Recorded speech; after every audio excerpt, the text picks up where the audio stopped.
दोस्तों स्वागत है आपका मेरे YouTube चैनल इंग्लिश बाबू पर। और आज मैं फिर हाजिर हूँ आपके साथ एक नई स्टोरी लेकर। और दोस्तों आज की ये स्टोरी बहुत ही इंटरेस्टिंग है, आपको सुनकर बहुत मज़ा आएगा, इसमें आपको कुछ सीखने को मिलेगा।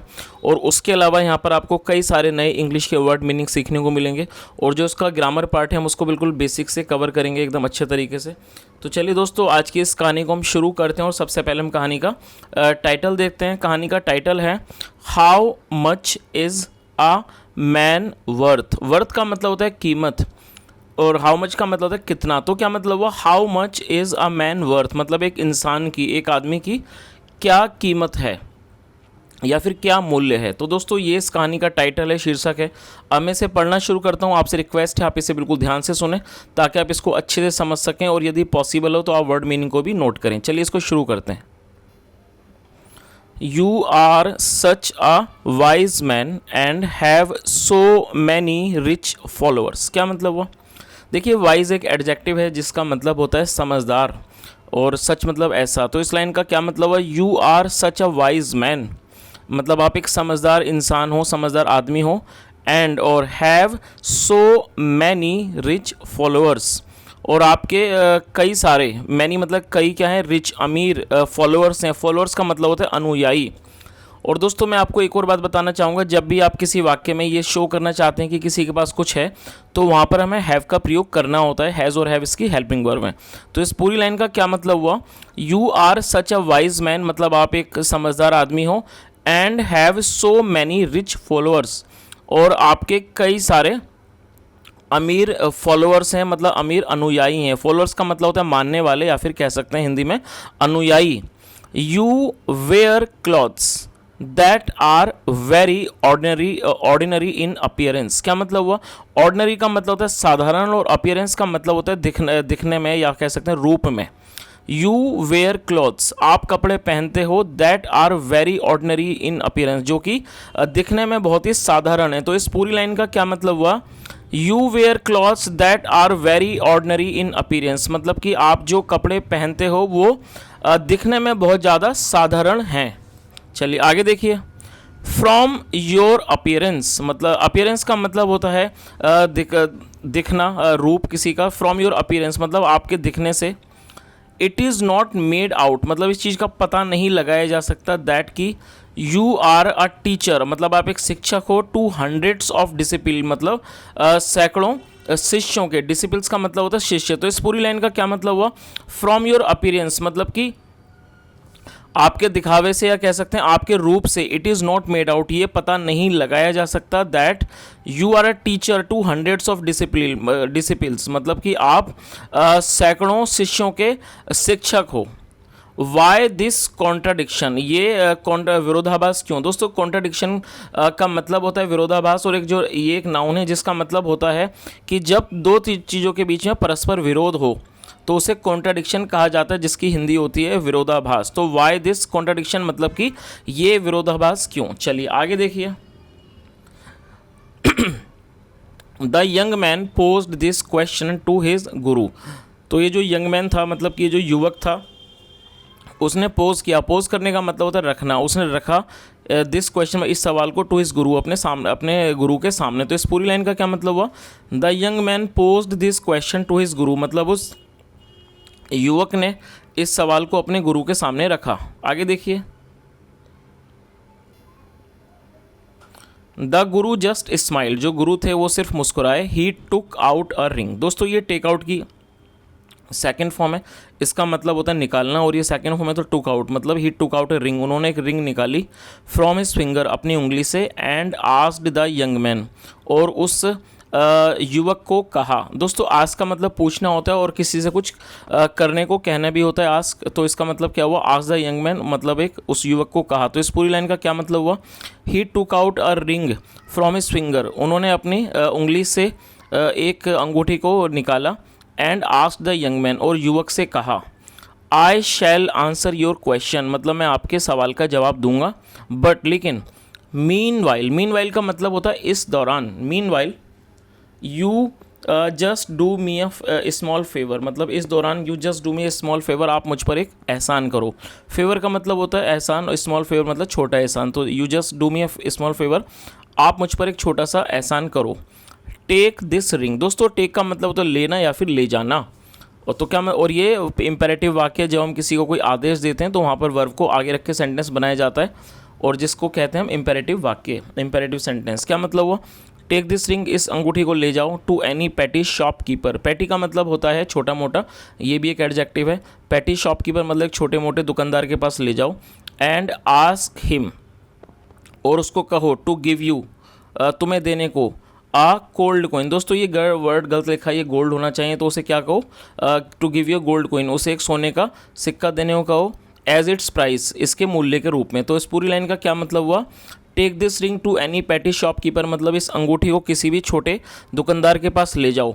And ask him to give you a gold coin, और उसे कहो तुम्हें सोने का सिक्का देने को, एज इट्स प्राइस, इसके प्राइस के, इसके मूल्य के रूप में। चलिए आगे देखिए, that is the minimum price that you must ask for, और ये that is the minimum price, ये क्या है, ये सबसे कम जो है मिनिमम प्राइस है, इसका मूल्य है that you must ask for, जो तुम्हें अवश्य ही मांगना चाहिए। चलिए आगे देखिए, the young man tried his best but came back with the ring unsold. क्या मतलब हुआ, जो युवक था ट्राइड हिज बेस्ट, उसने अपनी पूरी कोशिश की, बट लेकिन केम बैक, दोस्तों ये कम की सेकेंड फॉर्म में केम, और मैं आपको बताना चाहूँगा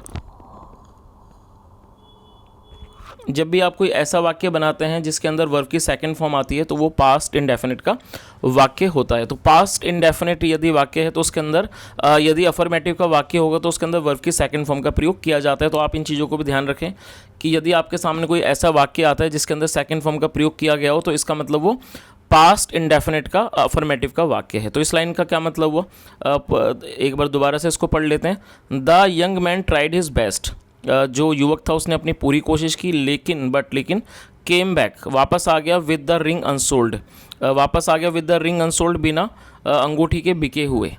अनसोल्ड मतलब बिना बिके हुए, ये भी एडजेक्टिव है। ही टोल्ड हिज गुरु, उसने अपने गुरु को बताया, no petty shopkeeper is willing to offer a gold coin for this ring. दोस्तों विलिंग का मतलब होता है किसी का इच्छा करना, कुछ चाहना। तो क्या मतलब हुआ, नो पैटी शॉपकीपर मतलब कोई भी छोटा दुकानदार इज़ विलिंग चाह रहा है या फिर उस इच्छा कर रहा है, to offer a gold coin, एक गोल्ड कॉइन ऑफर करने की, फॉर दिस रिंग, इस रिंग के बदले। तो इस पूरी लाइन का क्या मतलब हुआ कि कोई भी छोटा दुकानदार इस रिंग के बदले सोने का सिक्का नहीं देना चाह रहा है। चलिए आगे देखिए, the Guru then asked him, उसके बाद गुरु ने उसको कहा, to go to some reputed jeweller. उसके बाद उस गुरु ने जो उनको कहा किसी रेपुटेड ज्वेलर के पास जाने के लिए। रेपुटेड एडजेक्टिव है जिसका मतलब होता है कोई नामी गिरामी, उसे रेपुटेड कहते हैं। आप इस वर्ड को नोट कर सकते हैं जिसका मतलब होता है नामी गिरामी, रेपुटेड ज्वेलर। तो गुरु ने क्या कहा कि उसे किसी रेपुटेड ज्वेलर के पास जाने को कहा, कि किसी मतलब नामी गिरामी ज्वेलर के पास, and try to sell it, और उसे बेचने की कोशिश करे। The young man tried, young man ने, युवक ने कोशिश की, बट लेकिन अगेन कैम बैक, दोबारा वापस आ गया, विद द रिंग अनसोल्ड, बिना बिकी हुई अंगूठी के साथ। चलिए दोस्तों आगे देखते हैं इसमें आगे क्या होता है, गुरुजी क्या बताते हैं। द ज्वेलर सेड, ज्वेलर ने कहा, दैट की the ring was much too valuable, की जो अंगूठी है वो बहुत ज़्यादा वैल्यूएबल थी, मतलब बहुत अधिक मूल्य की थी, एंड और ही कुड नॉट अफोर्ड, वो अफोर्ड नहीं कर सकता, टू बाय इट, इसको खरीदना। तो क्या मतलब अफोर्ड करने का मतलब होता है कि चीज़ को सहन कर पाना। तो इस पूरी लाइन का क्या मतलब हुआ, the jeweller said that the ring was much too valuable, की जो ज्वेलर ने कहा, मतलब कि उस सुनार ने कहा कि जो अंगूठी है उसकी वैल्यू बहुत ज़्यादा है, उसकी कीमत बहुत अधिक है, and he could not afford two by it, और वो इसको खरीदना अफोर्ड नहीं कर सकता, सहन मतलब उसके पास सहन शक्ति नहीं है इसको खरीद लेने की। ही टोल्ड द गुरु, उसने अपने गुरु को बताया। चलिए आगे देखिए आगे क्या होता है। This experience answers your question, क्या मतलब हुआ, देखिए एक्सपीरियंस नाउन है जिसका मतलब होता है अनुभव। तो क्या मतलब हुआ, दिस एक्सपीरियंस मतलब ये अनुभव, आंसर्स जवाब देता है, योर क्वेश्चन आपके सवाल का। The petty shopkeeper would not buy it, जो छोटे दुकानदार हैं वो इसको नहीं खरीदेंगे, बिकॉज क्योंकि ही इज़ इग्नोरेंट, वो क्या है, अनजान है। इग्नोरेंट एडजेक्टिव है जिसका मतलब होता है अनभिज्ञ होना, किसी भी चीज़ से अनजान होना, अनभिज्ञ होना, उसे इग्नोरेंट कहा जाता है, जो कि एक एडजेक्टिव है। तो इस पूरी लाइन का क्या मतलब हुआ कि the petty shopkeeper would not buy it because he is ignorant, छोटा दुकानदार इसे नहीं खरीदेगा क्योंकि वो इससे अनजान है।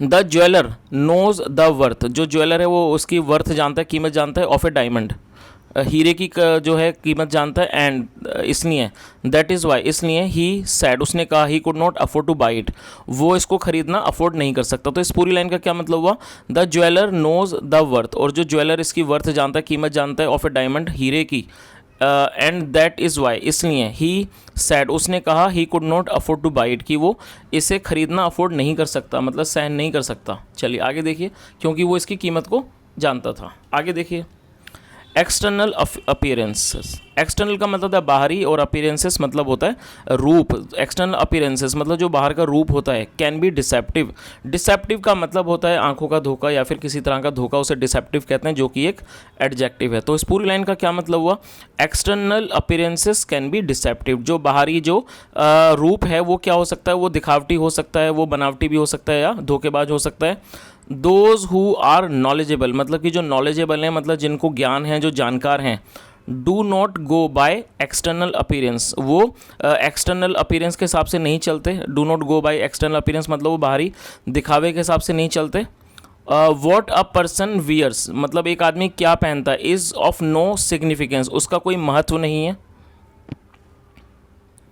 द रियल वर्थ, जो असली कीमत है, the real worth of a man, of man मतलब आदमी की, लाइज इन हिज नॉलेज, वो उसके नॉलेज में मतलब उसके ज्ञान के अंदर निहित होती है, एंड सुपीरियर विजडम, और उसका जो श्रेष्ठ बुद्धि होती है उसमें। तो इस पूरी लाइन का क्या मतलब हुआ, the real worth of a man, मतलब जो एक इंसान की जो असली कीमत है, लाइज इन हिज नॉलेज। दोस्तों ये लाइन बहुत अच्छी है, जैसा यहाँ पर हमने देखा गुरुजी ने कितना अच्छा सबक दिया उस बच्चे को। The real worth of a man मतलब जो एक असली कीमत है एक आदमी की, वो क्या है, लाइज इन हिज नॉलेज, वो उसके ज्ञान में निहित होती है, एंड सुपीरियर विजडम, और जो उसकी जो श्रेष्ठ बुद्धि होती है उसके अंदर। चलिए आगे देखिए, अब आगे देखते हैं।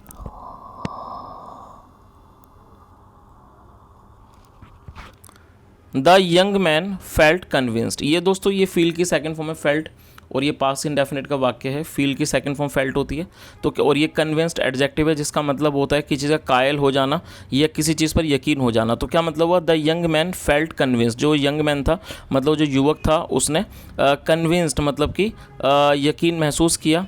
एक्सटर्नल अपीयरेंसेस, जो एक बाहरी जो रूप होते हैं, अलोन डू नॉट इंडिकेट, वो इस चीज़ की तरफ इशारा नहीं करते। The real worth of a person मतलब कि the real worth of a person मतलब कि एक इंसान की वास्तविक कीमत का वो इशारा नहीं करते।